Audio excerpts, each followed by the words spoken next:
एक सज्जन कह रहे थे, महाराज जी बताइए, ब्राह्मण क्षत्रिय वैश्य इनमें बड़ा ऊंच नीच का खेल चलता रहता है। तो हमने कहा उसमें समस्या कहाँ है? अरे भाई तुम्हारे घर में पिताजी हैं? बोले बिल्कुल हैं। दादाजी हैं? बिल्कुल हैं। तुमने कहा तुम पिताजी और दादाजी की जगह पे बैठ सकते हो उनके सन्मुख? नहीं बैठ सकते। हमने क्यों नहीं बैठ सकते? बैठना चाहिए। दादाजी में तुम में क्या फर्क है? कोई फर्क नहीं है। दो हाथ तुम्हारे, दो हाथ उनके, दो आंख तुम्हारे, दो आंख उनके, दो कान तुम्हारे, दो कान उनके।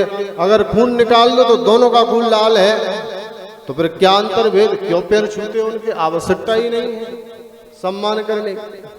अरे सब कुछ बराबर ही तो है, भेद है कहां? अब वो कहें कि हमने बच्चे पैदा किए तो तुम कह देना विवाह होने के बाद हम भी पैदा करेंगे, इसमें कौन सी बड़ी बात है? किस बात का सम्मान करें तुम्हारा? क्यों माला पहनाएंगे तुम? नहीं महाराज ये ठीक नहीं है उनका अपमान करना। ये तो नियम है संसार का, सुचारू रूप से चले इसके लिए आवश्यक है मर्यादा एक दूसरे की बनी रहे।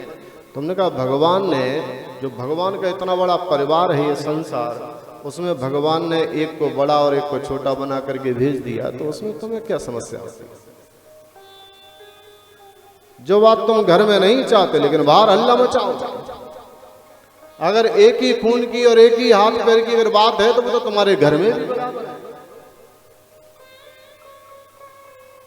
इस बात पर अगर महिलाएं आ जाएं तो घर में तो तांडव ही हो जाए। वो भी कह सकती है मेरे हाथ पैर और तुम्हारे हाथ पैर बराबर है, कुछ अलग नहीं है। और बाहर कमाते तो कोई ऐसा नहीं करते, उससे ज्यादा तुमसे ज्यादा काम मैं करती हूं। तो खून निकालोगे तो तुम्हारा और मेरा एक जैसा ही निकलेगा। ऐसा अगर हो जाए और सबकी बुद्धि ऐसी होने लगे तो परिवार परिवार नहीं रहेंगे। परिवार की खूबसूरती है ही इसी में, सुंदरता है ही इसी में कि परिवार में प्रत्येक व्यक्ति अपनी अपनी मर्यादा संबंध के अनुसार मर्यादा का पालन करता है।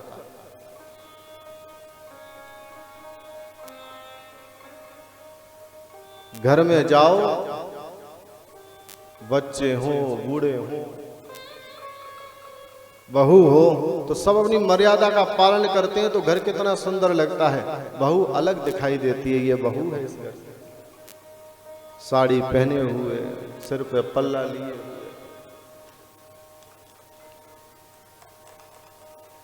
और अब वही घर मर्यादाहीन हो जाए तो कोई संभ्रांत व्यक्ति अगर उस घर में पहुंच जाए गलती से तो बहुत जल्दी भागने की पड़ती है, यहां से निकलो यार, समझ में नहीं आता कौन बहू है कौन बेटी है। सब एक दूसरे बंदूक ताने ही खड़े रहते हैं। और ऐसे कई घर हैं जो एक छत के नीचे रहते हैं लेकिन साथ नहीं रह पाते, संग में रहते हैं लेकिन साथ में नहीं रहते। जिंदगी विसंगति के द्वार पर हजार बार रोई, तेरी राह में है और कोई, तेरी चाह में है और कोई। हमने क्या प्यारे, मर्यादा का पालन करोगे तो आजीवन सुखी रहोगे, क्योंकि आगे चल के तुम भी मर्यादा ही मांगोगे। जिन वस्तुओं से आज, जिन व्यवहारों से तुम्हें समस्या हो रही है, एक उम्र के बाद तुम भी वही चाहोगे कि मेरे सामने बहू रहे, साड़ी में रहे। साड़ी में ना रहे तो पल्ला तो सिर पे रहे, बिंदी लगा करके तो रहे, मांग भर के तो रहे। बड़े बड़े शहरों में तो बड़ी दयनीय स्थिति है, जो सौभाग्य की सामग्री है उनका त्याग हो गया है।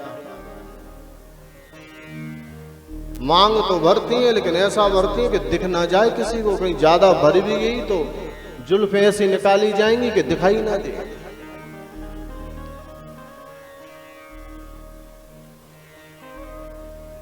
तो समाज को संभ्रांत बनाने के लिए कुछ नियम बनाए गए हैं, उसका पालन होता है तो सारा समाज सुखी रहता है। और ये बात मात्र समाज तक नहीं है, हर विभाग में भी अध्यक्ष का कार्य अलग है, मंत्री का कार्य अलग है, उप मंत्री का कार्य अलग है, सबके कार्य बटे हैं। चपरासी कहे मालिक में और हम में क्या अंतर है, खून निकालो एक जैसा निकलेगा, ये कोई तरीका है? हम ऊपर बैठेंगे एसी में जाके, हम दरवाजे पे क्यों खड़े हों? तो काम चलेगा नहीं। सिस्टम को तो मानना ही पड़ेगा,